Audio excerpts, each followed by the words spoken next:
Hello students, welcome to evening session again. और morning session में वैसे यही लेक्चर आज क्लियर किया था ना हमने। Chemical reactivity of 13 group element के बारे में हम मॉर्निंग सेशन में पढ़ रहे थे। स्टिल कंटिन्यू करना है केमिकल रिएक्टिविटी को। Now reactivity towards air. Next topic क्या है? रिएक्टिविटी टुवर्ड्स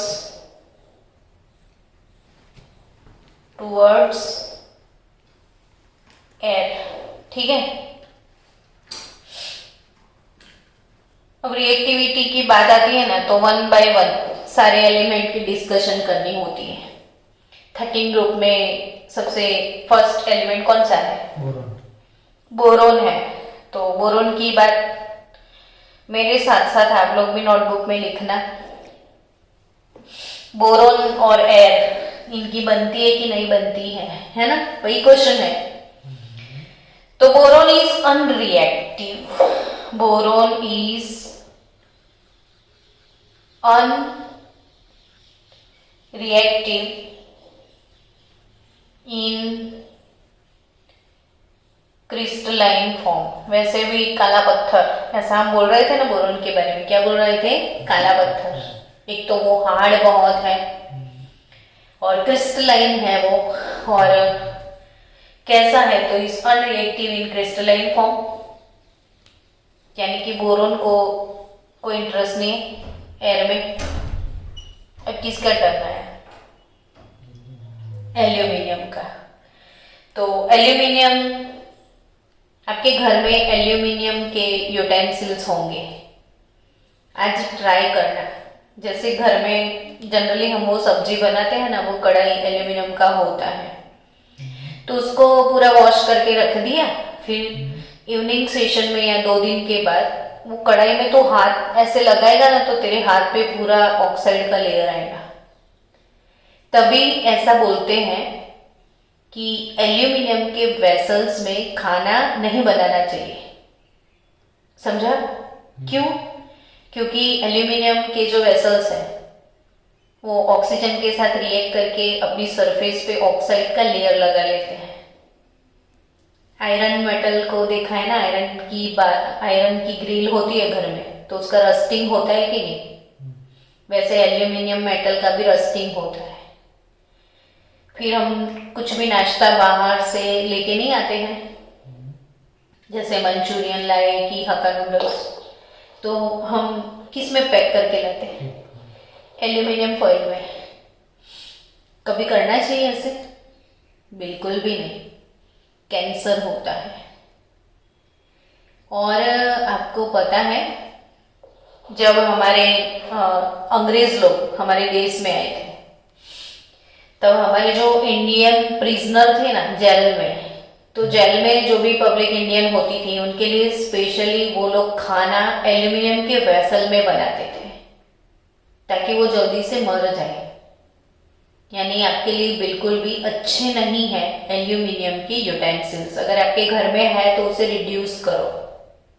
मिट्टी के बर्तन यूज करो, या कॉपर के यूज कर सकते हो, या आयरन के भी यूज कर सकते हो, लेकिन एल्यूमिनियम के नहीं। यानी इससे बच्चों आपको समझ में आया कि aluminium forms a very thin oxide layer on the surface which protects the metal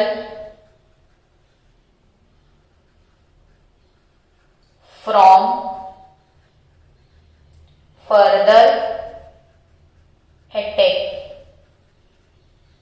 यानी तू क्या समझा ये 4 लाइन से? एक लेयर बनाता एक लेयर बनाता है अपनी सरफेस पे ऑक्साइड का। तो वो लेयर की वजह से फिर वो इनर्ट हो जाता है, ताकि फिर वो HNO3 जैसे एसिड के साथ रिएक्ट नहीं करता है। समझ में आया? वो इनर्ट बन जाता है। एल्यूमिनियम और बोरोन की बात सुन ली। अब बोरोन में तो मैंने क्रिस्टलाइन बोरोन की बात करी थी ना। बोरोन को तो एलोट्रोप्स है ऐसा हमने सुना था। क्या है? एलोट्रोप्स। तो बोरोन का अगर क्रिस्टलाइन फॉर्म नहीं है और कैसा फॉर्म है? एमोर्फस। एमोर्फस क्या होता है? जो क्रिस्टलाइन नहीं होता है उसे क्या बोलते हैं हम? एमोर्फस। जैसे सॉल्ट है, तो सॉल्ट आपके हाथ में कैसा लगेगा? है ना, चुभता है, वो क्रिस्टलाइन है। लेकिन टेल्कम पाउडर तो स्मूदी होता है, तो वो कैसा होता है? एमोर्फस, है ना। तो amorphous boron and aluminium. Amorphous कौन? बोरोन एंड एल्यूमिनियम, दोनों की बात है। तो amorphous boron and aluminium metal on heating in air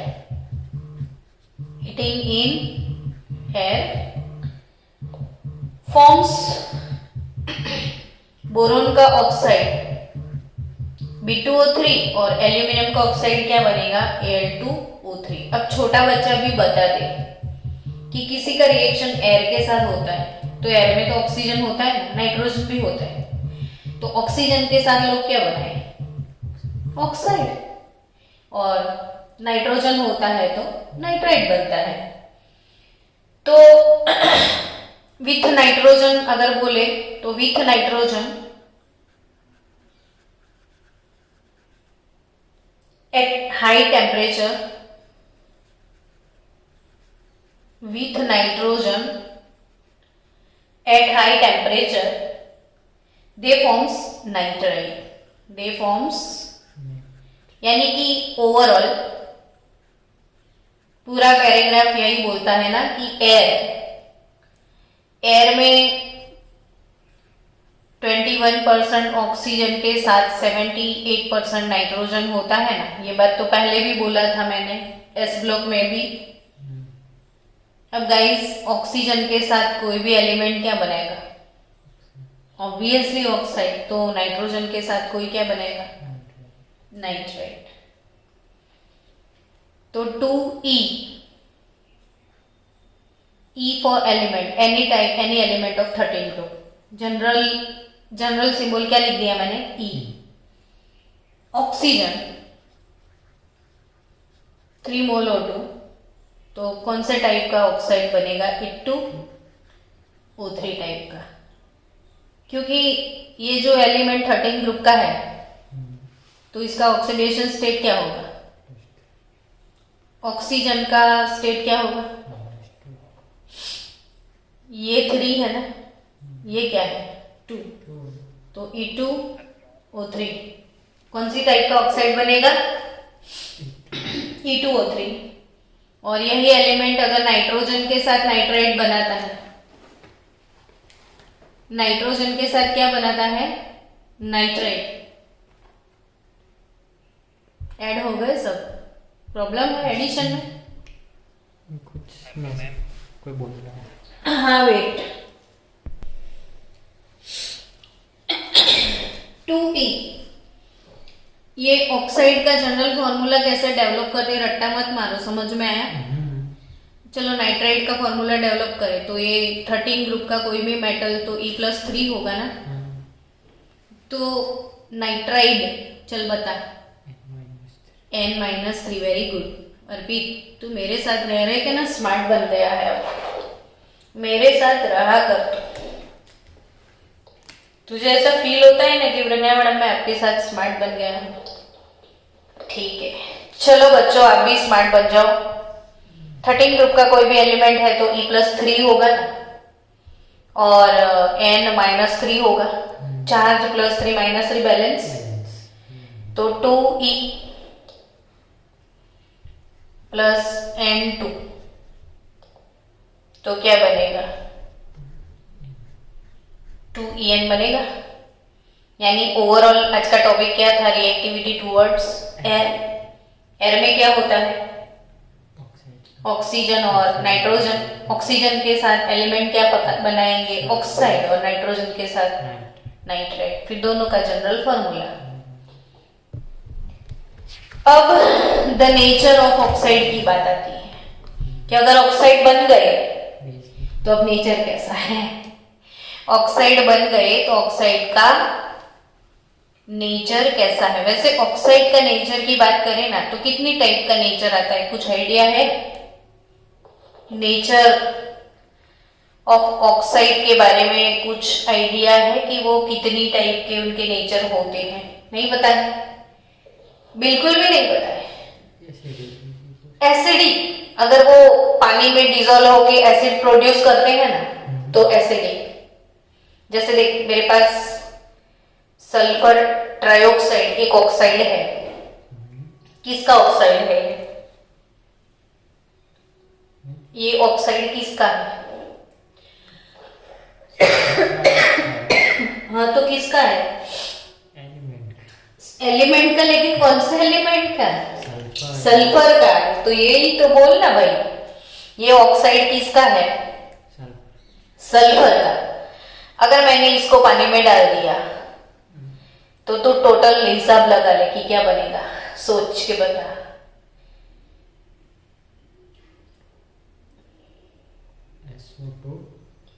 तो H2 SO3 plus O SO4 आया कुछ समझ में? यानी ये ऑक्साइड पानी में डिजोल्व हो गया और इसने क्या बनाया, सल्फ्यूरिक एसिड, यानी कि ये एसिडिक है ना। तो ऑक्साइड के नेचर की बात करें ना तो जो पानी में डिजोल्व हो जाने के बाद एसिड प्रोड्यूस करेगा तो वो कैसा ऑक्साइड होगा, एसिड। और पानी में डिजोल्व करके बेस बनाएगा तो बेसिक। तो अब तो क्लियर हो गया तो कि मैडम दो टाइप के ऑक्साइड होंगे, एसिडिक और दूसरा नेचर कौन सा, बेसिक। पर अभी भी बच्चा मैंने एक नेचर पढ़ाया था, ऐसा भी तो हो सकता है ना कि वो आधा एसिडिक हो और आधा बेसिक हो। तो एम्फोटेरिक याद आया? बट ऐसा भी हो सकता है ना कि वो एसिडिक भी ना हो और बेसिक भी ना हो। ये दो पॉजिटिव, एसिडिक है या बेसिक है, दोनों थोड़े थोड़े हैं, थोड़ा एसिड थोड़ा बेस, तो एम्फोटेरिक। पर समझ की ना एसिडिक है ना बेसिक है तो न्यूट्रल भी हो सकता है। बहुत सिंपल था। यानी बच्चों नेचर ऑफ ऑक्साइड 4 टाइप के होते हैं, समझे आप? कितने टाइप के? 4। कौन सी 4 टाइप के? Acidic, basic. ये सोचा ही नहीं था ना कभी कि ऐसे 4 टाइप हो सकते हैं। एम्फोटेरिक तो आता था पर मुझे एल्यूमिनियम के जो ऑक्साइड है ना Al2O3 उसका नेचर कैसा है, एम्फोटेरिक। और बेरिलियम का भी एम्फोटेरिक। ऐसे बहुत सारे एलिमेंट हमारे पीरियोडिक टेबल में है जिनका ऑक्साइड कैसा है, एम्फोटेरिक। लेकिन न्यूट्रल ऑक्साइड के बारे में नीट में बहुत पूछते हैं। तो जैसे मैं आज बोलूं तो आप हमेशा के लिए बोलते जाना को नो N2O H2O। मैं हमेशा ऐसे याद रखती हूँ, कोनो N2O H2O बोल दो। कोनो N2O H2O, कोनो N2O H2O, हाँ कोनो N2O H2O। तो ये न्यूट्रल ऑक्साइड है। ये 4 नंग जो है ना अपने कैसे ऑक्साइड है, neutral oxide.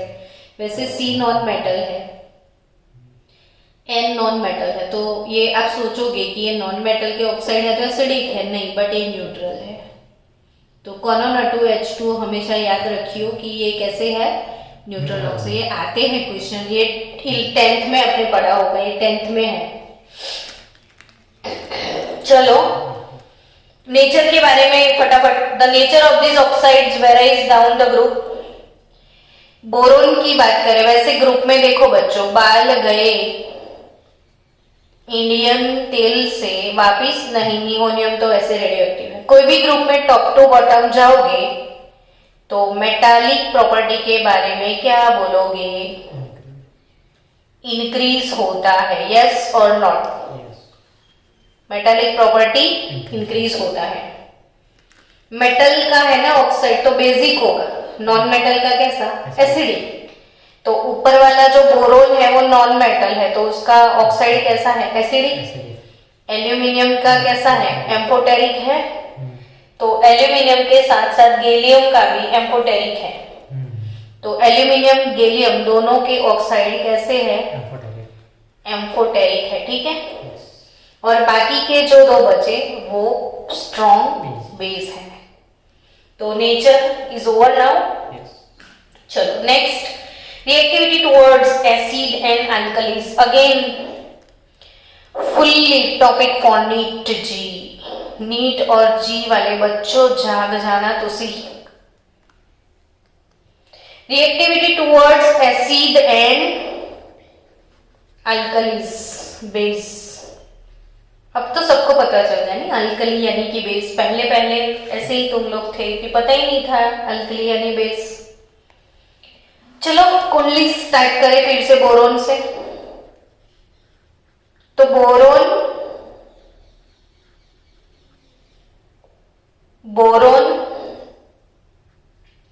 Does not react with acid and alkali even at moderate temperature। हाश कितना अच्छा कि वो अल्कली एसिड और अल्कली दोनों के साथ रिएक्ट नहीं करता है। काला पत्थर ये बोरोन अपना काला पत्थर जो है ये दोनों के साथ रिएक्ट नहीं करता है। क्यों? कितना अच्छा, प्रिपेयर ही नहीं करना पड़ेगा ना इक्वेशन। मुझे बहुत अच्छा लगता है कि कोई बोले नहीं है इनर्ट है, केमिस्ट्री में कोई बोल रही कि इनर्ट है तो वाओ मजा आ जाता है कि वो रिएक्ट ही नहीं करेगा तो रिएक्शन की झंझट ही नहीं बढ़ेगी। चलो बोरोन कितना क्यूट है। एल्यूमिनियम को बहुत चस्के हैं दोनों के साथ रिएक्ट करने के, but aluminium dissolve in mineral acid and aqueous alkali and thus it shows amphoteric nature। अब मैंने तो लिख दिया ना कि ये नीट जी का टॉपिक है क्योंकि ये है, तो क्योंकि ये है आपको अच्छे से प्रिपेयर करना है, समझे? चलो एल्यूमिनियम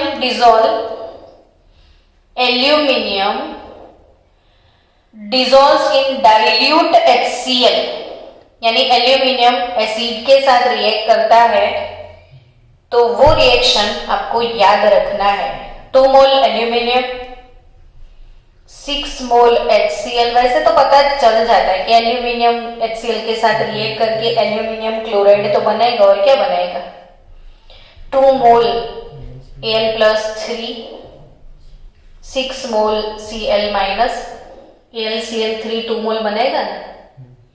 बनेगा क्या? 2 मोल AlCl3 एक्चुअली, पर इसको सेपरेट करके लिखा है कि 2Al+3 3 × 2 6Cl माइनस। एक्चुअली आप इधर ऐसे लिख सकते हो 2AlCl3, ठीक है, और plus 3 moles of hydrogen gas. वो तो नींद में भी पता चले कि एसिड में मेटल डालोगे तो हाइड्रोजन गैस रिलीज होगा और कोई भी सॉल्ट बनेगा। तो इसको तो याद रखना जरूरत ही नहीं, आप खुद ही बना सकते हो। देख मैं खुद ऐसे ट्राई करूँ कि एल्यूमिनियम और HCl तो metal and acid, metal and तो सॉल्ट बनेगा ना। एल्यूमिनियम का सॉल्ट अब फॉर्मूला इसका AlCl3 है, पूरी दुनिया जानती है, तो फिर तो बैलेंस ही करना है। तो 3 मोल HCl तो 2Al 6 HCl लिख दो, ऐसे ही बैलेंस होगा तो 2 मोल AlCl3। अब बचा क्या? तो 6H यानी 3 मोल हाइड्रोजन गैस। तो इसको रट्टाफिकेशन की जरूरत नहीं है। चलो हाउएवर अब ये याद रखने वाली बात, remember this is the your alarm symbol. Remember this. जो बच्चा सोता है वो ये गन आ जाती है तो वो जाग जाता है। तो concentrated nitric acid, concentrated nitric acid और एल्यूमिनियम, हम बात ही नहीं करते ऐसे फैसे ऐसे वैसे एसिड से, तो नो रिएक्शन मिलाकर, यानी aluminium is passive towards HNO3। Passive, कहीं ऐसा लिखा है ना वर्ड तो फिर मुझे पूछना मत कि क्या लिखा है। तो aluminium is passive towards HNO3 because of oxide layers in it. अभी अभी बात करी थी ऑक्सीजन में कि उसके ऊपर ऑक्साइड का लेयर आ जाता है और वो दूसरे अटैक से उसको बचाता है। तो क्योंकि इसकी सरफेस पे उसका ऑक्साइड है तो ये HNO3 के साथ रिएक्ट नहीं करता है। ठीक है, चलो। Aluminium also react with aqueous alkali. Aluminium और अनारकली दोनों की जमती है। अल्कली की अनारकली, अनारकली अल्कली, ओके। चल, तुझे पसंद है जो अल्कली वो बोल, तो सबके मुंह से ऐसे ही टपक जाए NaOH। To aluminium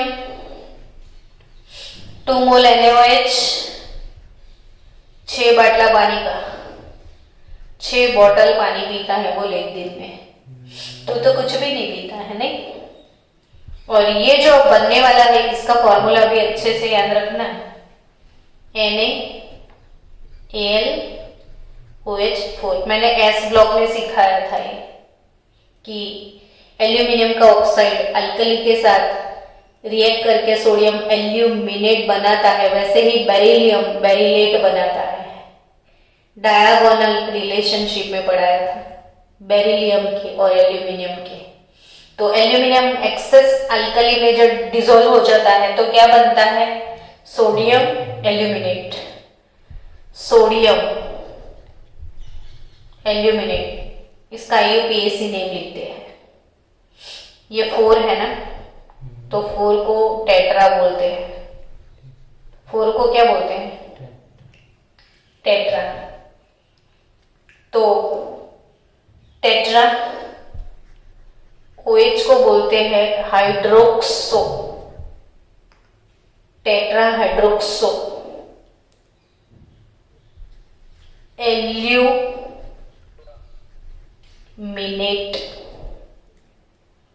3। डन। ये 3 इसका ऑक्सीडेशन स्टेट, ऐसे ब्रैकेट में रोमन में लिखते हैं। स्टॉक नोटेशन में हमने सीखा था ना वैसे।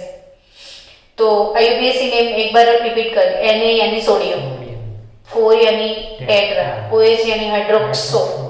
ये हाइड्रोक्सो क्यों लिखा है तो वो हम 12th में चैप्टर पढ़ेंगे, कॉम्प्लेक्स कंपाउंड, तब IUPAC नेमिंग भी उसमें सीखेंगे।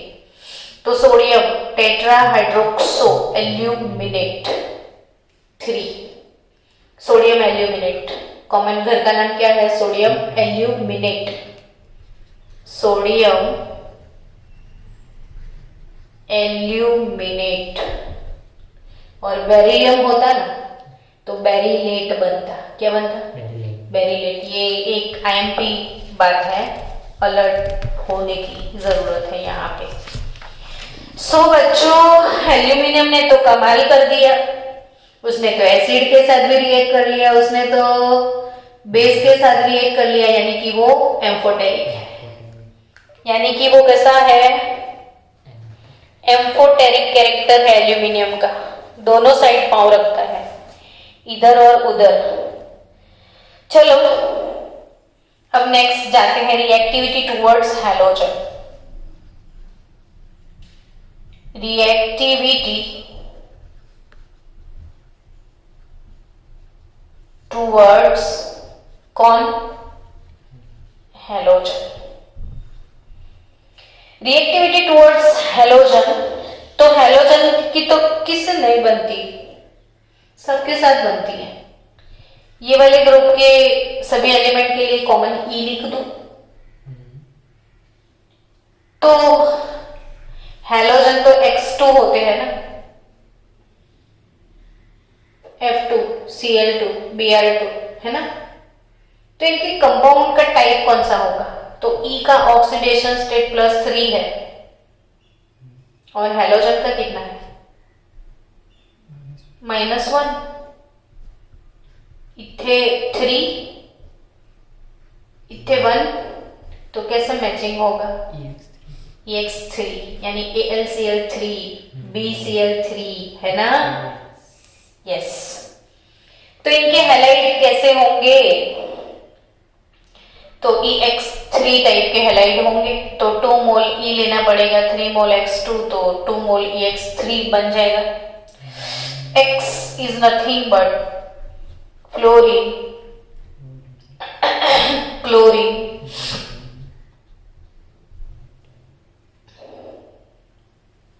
चलो प्रॉब्लम 11.2।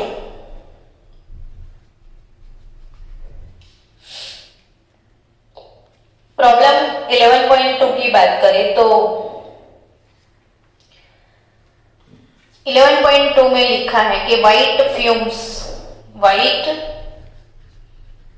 ये तो प्रैक्टिकल आप खुद लैब में जाके करो ना, इतना मजा है। और आपको नेट पे ये मिलेगा, गूगल पे video.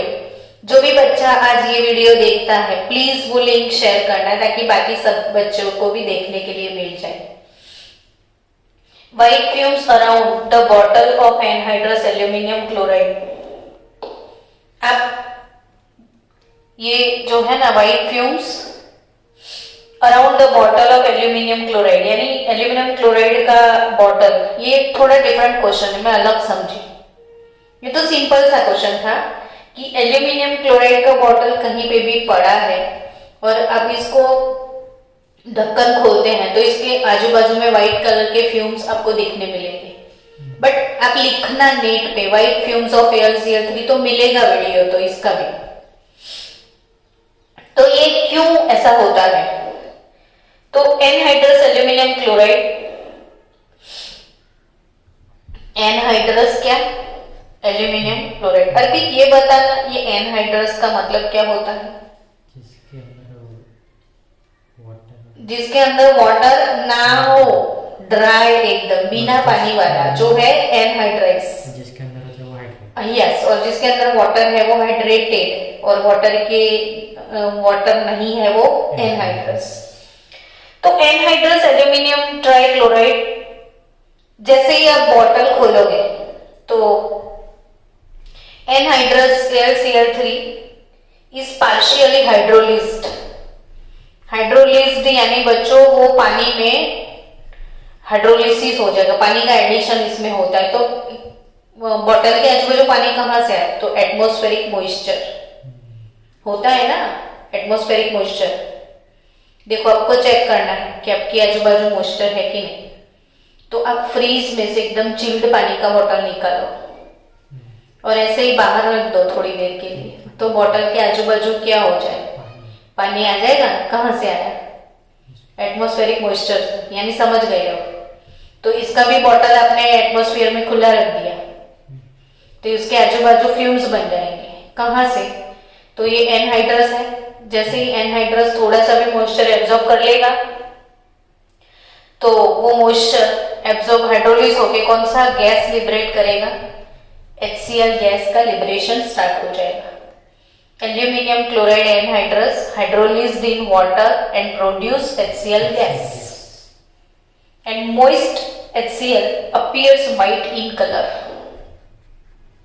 Moist HCl appear white in color. कौन से कलर का दिखता है? मोइस्ट ये व्हाइट कलर का दिखता है। तो बच्चों अब नेक्स्ट टॉपिक हमारा होगा 11.2.1। अब 11.2 topic 11.2 important trends and anomalous properties of boron, वो स्टार्ट होगा कल से। कौन सा टॉपिक? इंपॉर्टेंट ट्रेंड्स एंड, अच्छा एक मिनट अब रुको स्टूडेंट्स, वेट।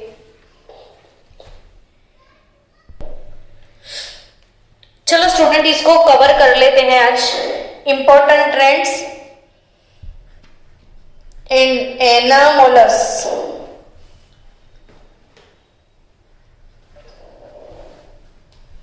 एनामोलस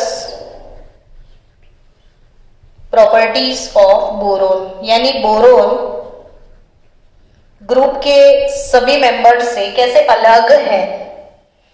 वैसे भी ये टॉपिक बार बार डिस्कस किया हुआ ही है तो जल्दी से खत्म हो जाएगा, कोई इश्यू नहीं है। Anomalous behaviour of boron. Group 13 की बात करें तो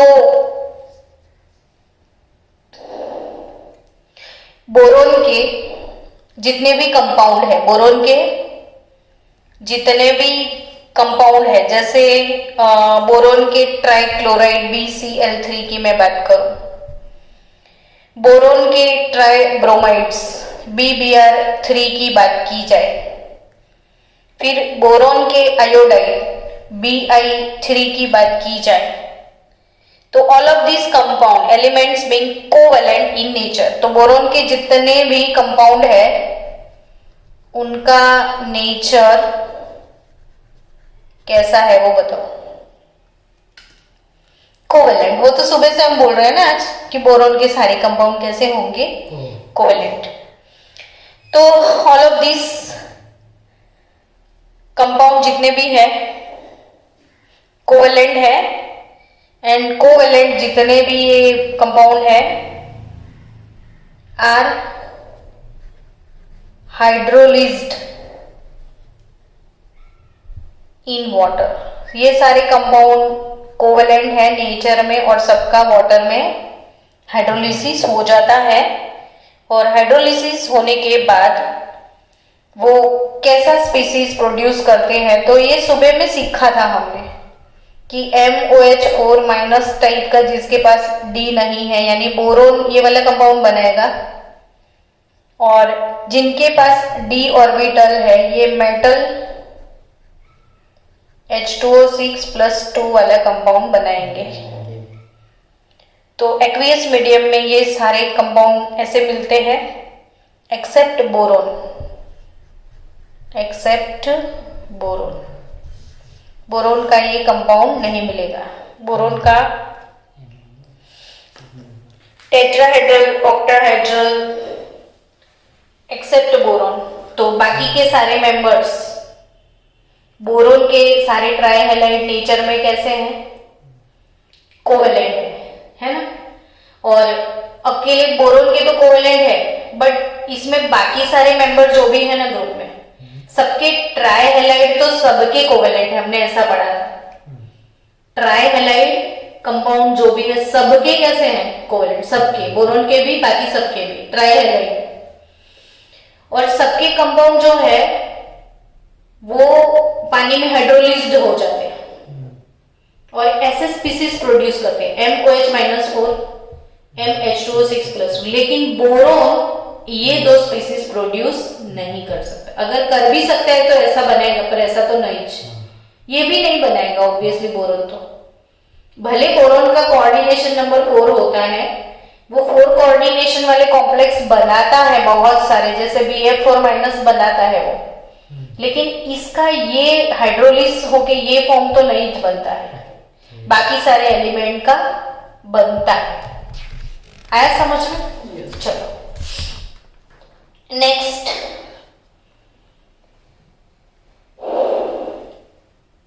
the monomeric trihalide being electron deficient, ये भी सुबह में बात हो चुकी है ना। मोनोमेरिक ट्राइहैलाइड यानी बोरोन के BF3 है, एल्यूमिनियम का ट्राइहैलाइड है AlCl3 है, सबके ट्राइहैलाइड। तो सुबह मैंने पूरा स्ट्रक्चर, पूरे आगे वाले वीडियो में पूरा स्ट्रक्चर के साथ मैंने एक्सप्लेन किया है कि इन लोगों को कुछ डेफिशिएंसी है इलेक्ट्रॉन की, दे आर इलेक्ट्रॉन डेफिशिएंट, समझा था ना ऐसे। तो ये इलेक्ट्रॉन डेफिशिएंट है ना, तो दूसरों से इलेक्ट्रॉन एक्सेप्ट करते हैं ना, तो ये सारे इलेक्ट्रॉन डेफिशिएंट है और लुईस एसिड है।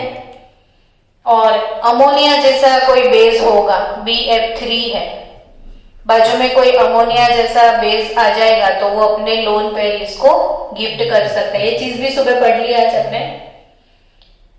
तो नाउ हम बोरोन की बात करें तो boron trifluoride easily react with Lewis base such as ammonia to complete octet around boron. ये सब हो गया। नेक्स्ट बोरोन की बात करें तो ड्यू टू एब्सेंस ऑफ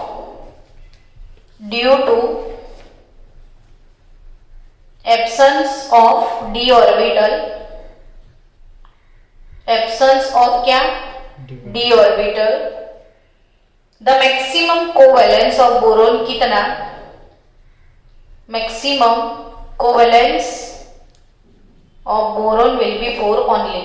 ठीक है, तो बोरोन का मैक्सिमम कोवेलेंस कितना होगा 4। क्यों कि उसमें d ऑर्बिटल नहीं है। ये भी चबा चबा के हम थक गए हैं ना, अब तो नींद में भी आता है ना समझ में कि बोरोन में क्या नहीं है, d ऑर्बिटल नहीं है, इसीलिए वो 4 से ज्यादा बॉन्ड नहीं बना सकता है। फिर एक बार बोल दे, बोरोन में क्या नहीं है, डी ऑर्बिटल नहीं है, इसलिए वो 4 से ज्यादा बॉन्ड नहीं बना। और बाकी के सारे कंपाउंड 4 से ज्यादा बॉन्ड बना सकते हैं।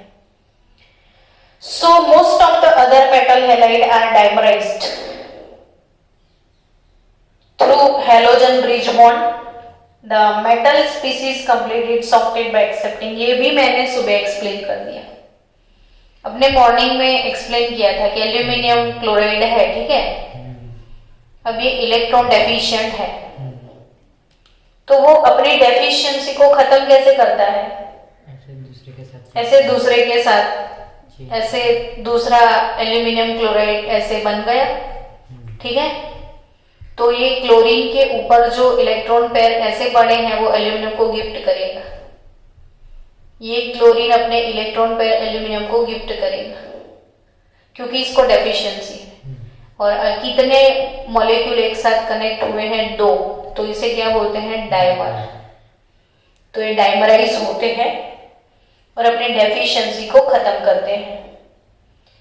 प्रॉब्लम 11.3 अब आप नींद में भी सॉल्व कर लोगे। आई थिंक मुझे 100% पक्के से पता है कि प्रॉब्लम 11.3 अब खुद कर लोगे, अब आराम से आपको समझ में आ जाएगा कि बोरोन BF6 क्यों नहीं बनाता है, इसमें D नहीं है ना। चलो नेक्स्ट, अब some important compounds of boron.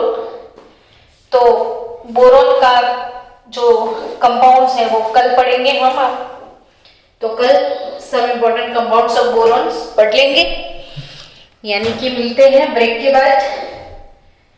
चलो बाय बाय।